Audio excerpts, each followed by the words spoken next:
हम जनता से संवाद स्थापित हमेशा करने की कोशिश करते हैं, और जितना मेरे लिए इम्पोर्टेंट जनता जनार्दन है उतनी ही इम्पोर्टेंट जैसे मीडिया के साथी भी हैं।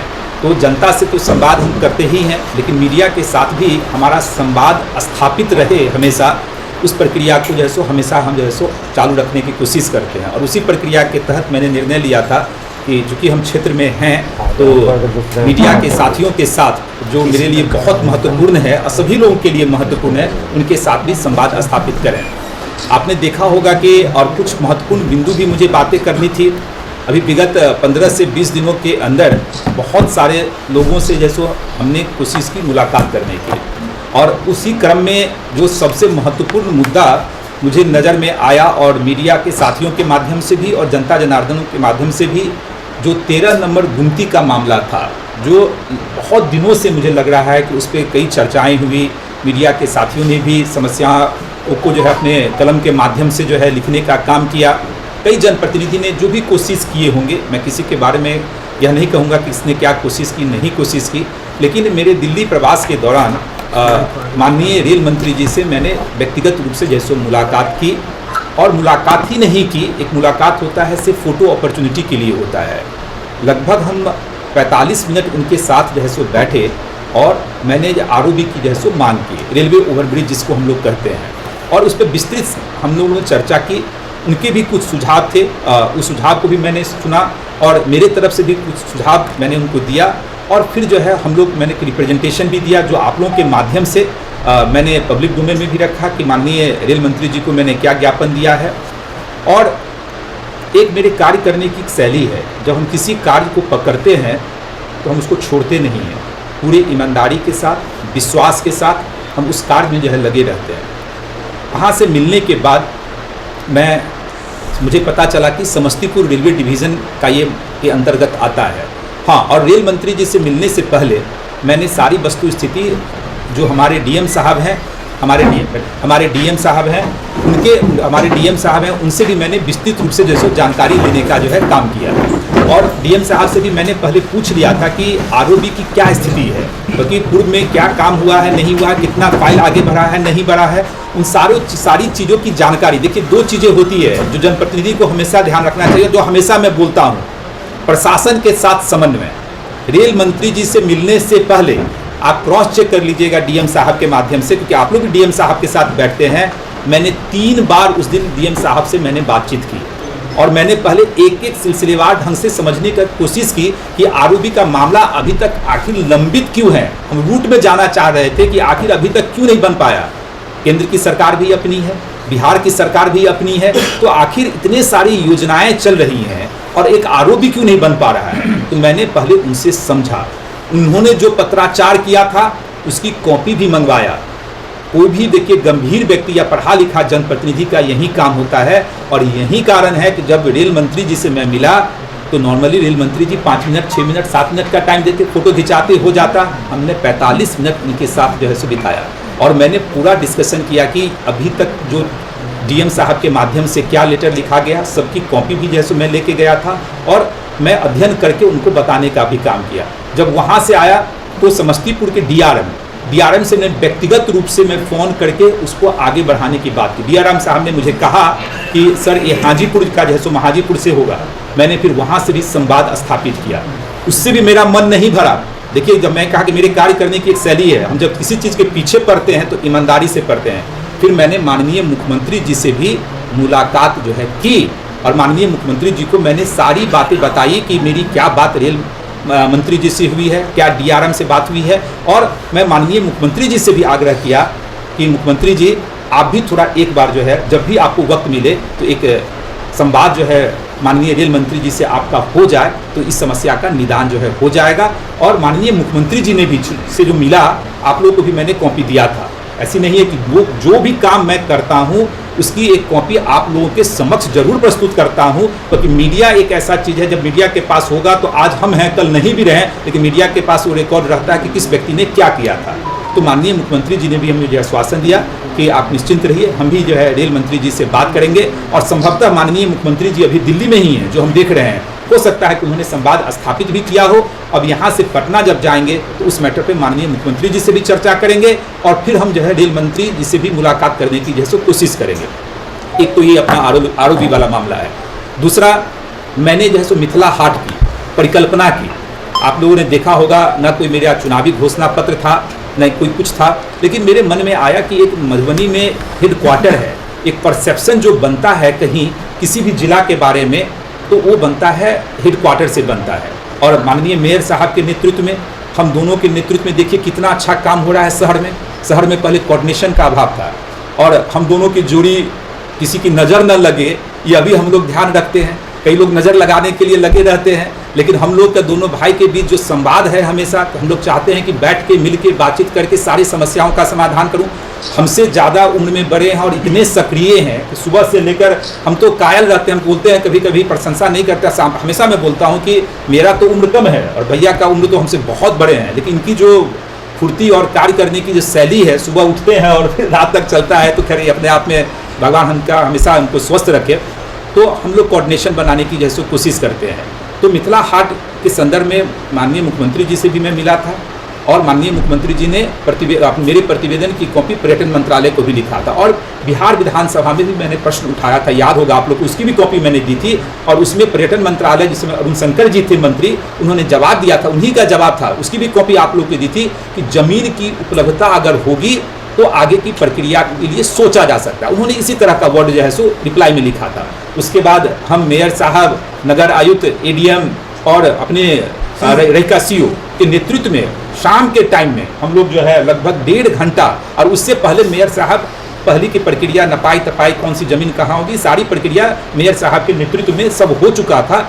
जब हम आए तो हम लोगों ने उस जगह का जैसे विजिट किया, आगे की प्रक्रिया स्टार्ट की, और अभी जो मुख्यमंत्री जी से हम मिले थे तो हमने पुनः उनसे आग्रह किया कि अब डीपीआर के लिए थोड़ा आदेश दे दिया जाए। और पर्यटन मंत्री केदार जी हैं, बाई चांस जब हम शिक्षा मंत्री से जब मिल रहे थे तो केदार जी भी मिल गए, उनसे भी मिलना ही था मुझे, इसलिए अलग से मैं आप लोग को कॉपी नहीं दे पाया, क्योंकि शिक्षा मंत्री जी के जगह पे ही बैठे थे, उस टाइम में हम सब लोग बैठे हुए थे। तो माननीय पर्यटन मंत्री जी से भी डिस्कशन हुआ, और उन्होंने कहा कि आप आ जाइए मधुबनी से, फिर हम लोग बैठ के उसको आगे बढ़ाने का जैसे काम करेंगे। उसके बाद बहुत सारे ऐसी चीज़ें हैं, सभापति होने के नाते आप लोगों ने देखा होगा कि मैं आरसीडी और आरडब्ल्यूडी जो रोड कंस्ट्रक्शन डिपार्टमेंट है और ग्रामीण कार्य विकास, उन दोनों की समीक्षा मैंने विधानसभा में जैसे की।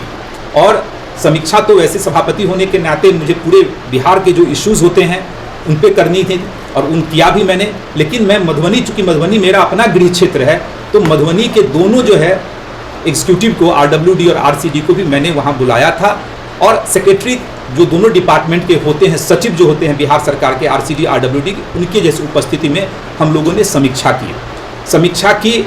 और प्राथमिकता हम लोगों की यह थी कि जो मेरा कार्य रुका हुआ है और जो योजनाएं पहले से जो है ऑलरेडी अनाउंस्ड है, उस योजना को अमली जामा जो है कैसे पहनाया जाए, कैसे वहाँ किया जाए।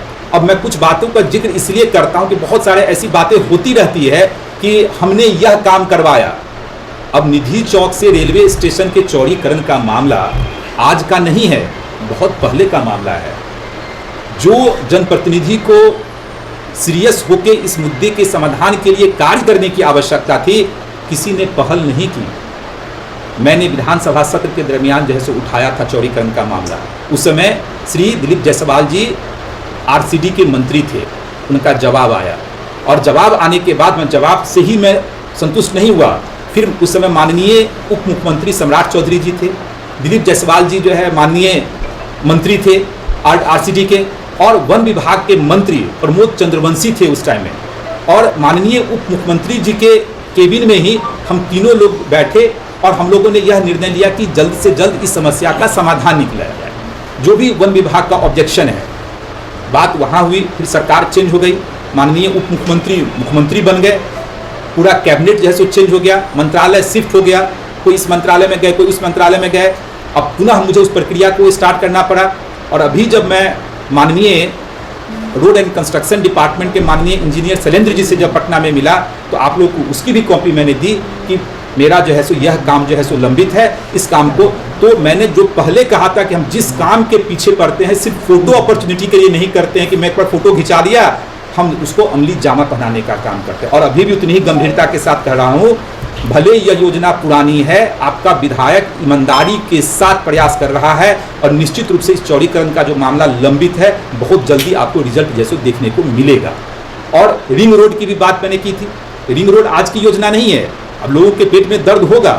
रिंग रोड पुरानी योजना है, मैं स्वीकार करता हूँ, लेकिन रिंग रोड योजना पुरानी है, चालू नहीं हुआ था।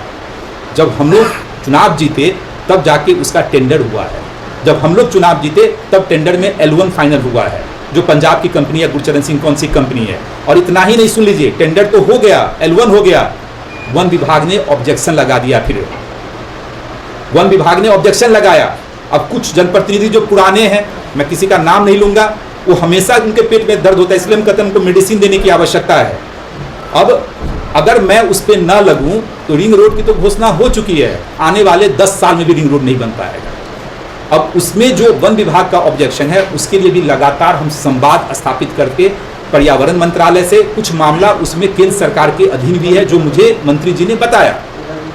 तो लगातार मुख्यमंत्री जी के साथ संवाद, वन विभाग के मंत्री के साथ संवाद, और जो अपने रोड RCD के मंत्री हैं, लगातार संवाद स्थापित करके रिंग रोड का मामला भी सुलझा रहा हूं और निधि चौक से रेलवे स्टेशन के चौड़ीकरण का मामला भी सुलझा रहा हूं। सिंघानिया चौक से सूरी स्कूल तक का बहुत सारे लोगों ने कहा काम स्टार्ट करवाया था, वो भी योजनाएं पहले की थी।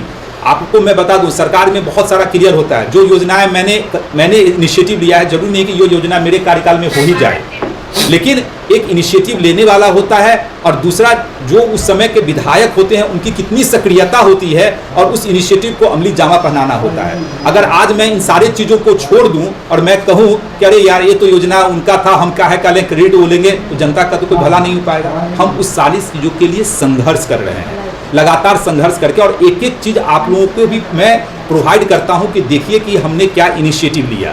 तो RCD और RWD के भी अंदर इस बार जब मैंने समीक्षा की, मेरे पास पूरा लिस्ट है।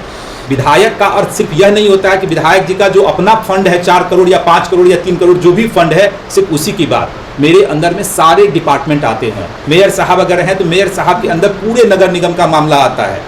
तो उसी तरह जब मैंने अभी RCD और RWD की समीक्षा की, लगभग जो है 45 नए प्रोजेक्ट जो है RWD के अंदर हम लोगों ने अभी सैंक्शन करवाने के लिए भेजा है। बिहार सरकार की भी अपनी समस्याएं हैं, सब कुछ कैमरे पे नहीं बोला जा सकता है, तो लेकिन वो जल्दी ही जैसे उसका अप्रूवल जो है आ जाएगा। तो मेरा एक ही मानना है कि अब कुछ बात मैं और भी जिक्र करूंगा। अब स्टेडियम की बात बहुत सारे लोग कहते हैं, हमको जिक्र नहीं करना चाहिए था, लेकिन नहीं रहा गया। जब मैंने चुनाव लड़ा था, भैया भी थे, मैंने उस समय शपथ पत्र जो है सो निकाला था, और शपथ पत्र सारे पेपर में निकला था। सारे हमारे मीडिया के साथी बैठे हुए हैं, चाहे दैनिक जागरण, दैनिक भास्कर, प्रभाकर, हिंदुस्तान, और उस शपथ पत्र की कॉपी मैं लाया हूँ। उस शपथ पत्र में मैंने लिखा था कि अगर मुझे आशीर्वाद मिलता है तो स्टेडियम का जो है निर्माण अविलंब स्टार्ट कराया जाएगा। उस शपथ पत्र चूंकि मीडिया में पेपर में आया हुआ, आप लोग भी पढ़ लीजिएगा। और जब जो ही मुझे आशीर्वाद मिला, यह काम उसके बाद स्टार्ट हुआ है। मैं माननीय मुख्यमंत्री जी से भी मिलकर, उस समय जो स्पोर्ट्स मंत्री थे उससे मिलकर मैंने काम स्टार्ट करवाया है।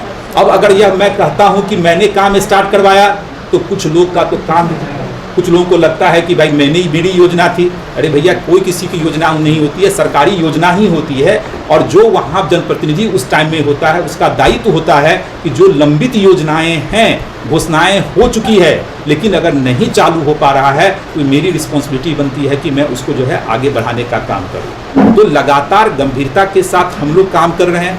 नगर में ही बहुत सारी ऐसी योजनाएं हैं, लिस्ट तो मेरे पास बहुत सारे हैं, अब उतना लंबा टाइम लग जाएगा। मेयर साहब के नेतृत्व में, नगर आयुक्त के नेतृत्व में हम लोग लगातार काम कर रहे हैं। बहुत सारी, हम खुद नगर की मीटिंग में जाते हैं, आप देखे होंगे कई बार 3-4 मीटिंग में मैं गया हूँ। तो लगातार नगर की भी जो समस्या है, अभी हम नगर विकास मंत्री से भी मिले थे, नीतीश मिश्रा जी से भी मिले थे, और नीतीश मिश्रा जी से मिलकर मैंने 3 बातें प्रमुखता से रखी। एक जो अपना ड्रेनेज स्टॉर्म वाटर वाला है, उसकी भी कॉपी मैंने आप लोगों को दिया था। फर्स्ट फेज का काम हो गया, उसकी भी जानकारी मुझे मेयर साहब के माध्यम से ही मिली थी, और विधानसभा में मैं प्रश्न उठाया था, और प्रश्न जब उठाया उसका जवाब आया। फिर मंत्रालय चेंज हो गया, और अभी माननीय मंत्री नीतीश मिश्रा जी से जब मिला था तो मैंने उसकी भी जिक्र की। उन्होंने भी मुझे आश्वासन दिया कि जो जल जमाव की जो स्थिति है माधव जी, इसका काम हम जल्दी से करवाते हैं। लगभग क्योंकि बड़ा वॉल्यूम है, लगभग 150 से 200 करोड़ से ज़्यादा का इन्वेस्टमेंट उसमें है। उन्होंने कहा कि बजट की उपलब्धता के आधार पर इस कार्य को हम करवाते हैं। नगर की जो वर्तमान स्थिति है उस स्थिति को भी देखते हुए, क्योंकि मेयर साहब के भी लिमिटेशंस हैं, फंड का लिमिटेशन है, मैंने अभी माननीय मंत्री जी से अतिरिक्त फंड की मांग की। मैंने अतिरिक्त फंड की मांग की कि मुझे इस वित्तीय वर्ष में, उसकी भी कॉपी मैंने आप लोगों को देने का काम किया है कि इस वित्त वर्ष में मुझे अतिरिक्त फंड दिया जाए कि जो नगर की जो मूलभूत समस्याएं हैं उस समस्याओं का जो है सो हम लोग निदान कर पाएँ।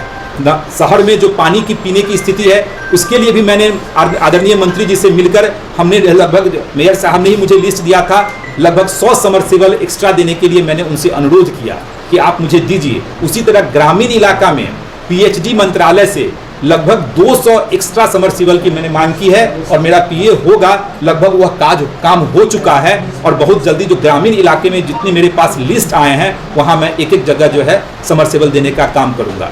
तो लगातार मेरी कोशिश होती है कि हम कार्य को अच्छे ढंग से जैसे करते रहें। मैंने शिक्षा मंत्री से भी मुलाकात की।